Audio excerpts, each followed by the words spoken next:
महादेव सट्टा ऐप को लेकर इन दिनों पूरे देश में हड़कंप मचा हुआ है। इस पूरे मामले में सौरभ चंद्राकर सुर्खियों में बने हुए हैं। दरअसल महादेव सट्टा ऐप से लाखों लोगों से ठगी कर सौरभ चंद्राकर ने करोड़ों रुपए की संपत्ति बनाई, जिसके बाद अब ईडी ने उसकी अब तक की 400 करोड़ रुपए से अधिक की संपत्ति जब्त कर ली। हाल ही में ईडी ने रायपुर, भोपाल, मुंबई और कोलकाता के 39 थानों पर छापेमारी की थी। सटोरियों के इन ठिकानों से 417 करोड़ रुपए की अवैध संपत्ति जब्त की गई। शुक्रवार को जारी की गई ईडी की जानकारी के मुताबिक इसमें बड़ी तादाद में कैश, सोने चांदी के जेवर शामिल हैं। ये सारी की सारी कार्रवाई भिलाई के रहने वाले ऑनलाइन सट्टा रैकेट चलाने वाले सरगनाओं के खिलाफ की गई थी। ईडी को जांच में पता चला कि सौरभ चंद्राकर किस तरह काली कमाई से दुबई में मौज कर रहा है। ईडी ने एक रिपोर्ट में बताया कि सौरभ चंद्राकर ने अपनी शादी में नगद 200 करोड़ रुपए खर्च किए, जिसके बाद सौरभ की तुलना दुनिया के बड़े अरबपतियों में शामिल मुकेश अंबानी और लक्ष्मी निवास मित्तल जैसे परिवारों में होने वाले विवाह के बजट से हो रही है। फरवरी 2023 में सौरभ चंद्राकर की शादी यूएई में हुई। सौरभ चंद्राकर की शादी संयुक्त अरब अमीरात के रास अल खाइमा में शादी हुई। शादी में शामिल होने के लिए नागपुर से मेहमान यूएई पहुंचे। सौरभ चंद्राकर ने अपनी शादी में पानी की तरह पैसा बहाया। सौरभ चंद्राकर ने नागपुर से दुबई जाने के लिए परिवार और रिश्तेदारों के लिए उसने प्राइवेट विमान तक बुक कर दिए थे। यही नहीं,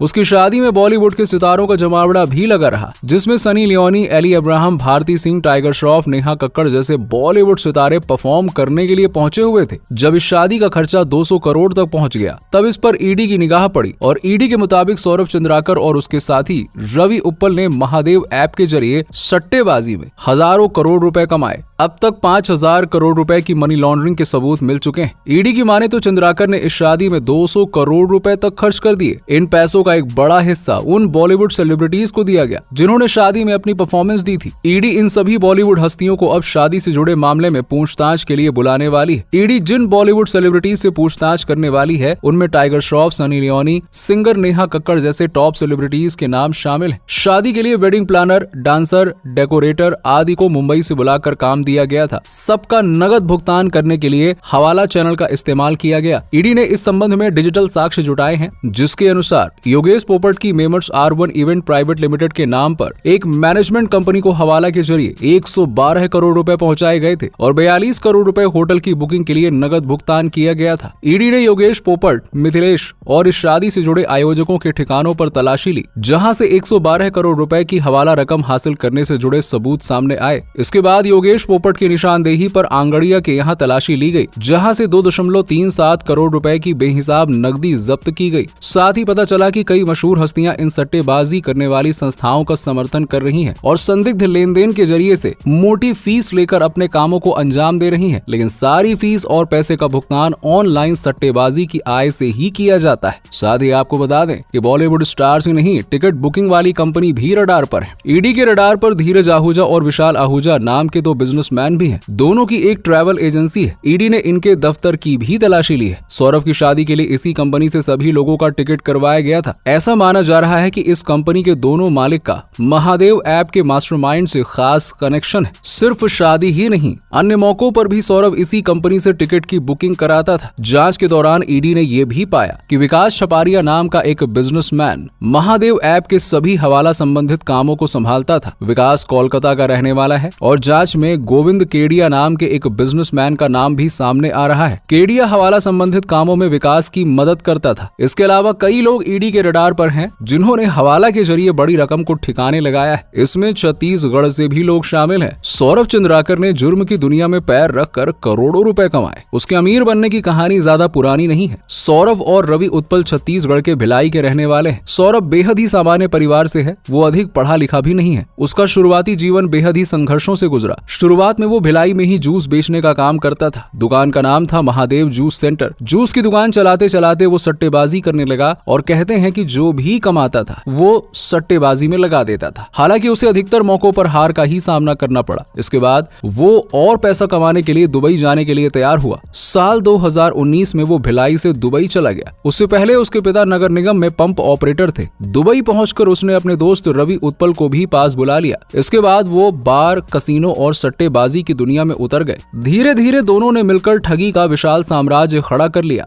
हजारों करोड़ रुपए कमाए। चंद्राकर और उसके साथियों ने 51 से अधिक सट्टेबाजी वेबसाइट और ऐप बनाए। छोटी रकम लगाने पर बड़ा मुनाफा देकर लोगों का लालच बढ़ाते थे और जब कोई बड़ी रकम लगाता तो उसे हड़प लेते थे। Mahadev online booking betting application अवैध सट्टेबाजी वेबसाइट के लिए ऑनलाइन प्लेटफॉर्म की व्यवस्था करने वाला एक अहम साधन है। सौरभ दुबई में ही बैठकर पूरे धंधे को ऑपरेट कर रहा था। कारोबार बहुत बड़ा हो जाने की वजह से उसने अब कई लोगों को अपने साथ जोड़ लिया। इसके बाद फ्रेंचाइजी के जरिए काम करने लगा। वो 70-30% प्रॉफिट मॉडल पर काम कर रहा था। भारत में होने वाली कमाई को मनी लॉन्ड्रिंग के जरिए विदेश में ठिकाने लगा देता था। ईडी ने अब तक 417 करोड़ रुपए की संपत्ति जब्त की है और ईडी ने हाल ही में कोलकाता, भोपाल, मुंबई आदि शहरों में महादेव ऐप से जुड़ी मनी लॉन्ड्रिंग नेटवर्क के खिलाफ छापेमारी की थी। तो क्यों दोस्तों, सौरभ चंद्राकर के बारे में आप क्या कहना चाहेंगे? कमेंट सेक्शन में कमेंट करके जरूर बताइए। क्या आपने भी महादेव में बैटिंग खेली है या नहीं खेली है, जरा इसके बारे में भी बताइए। और साथ ही इसी तरह की इंटरेस्टिंग वीडियोस के लिए चैनल को सब्सक्राइब करना बिल्कुल ना भूलें। मिलते हैं आपसे नेक्स्ट वीडियो में।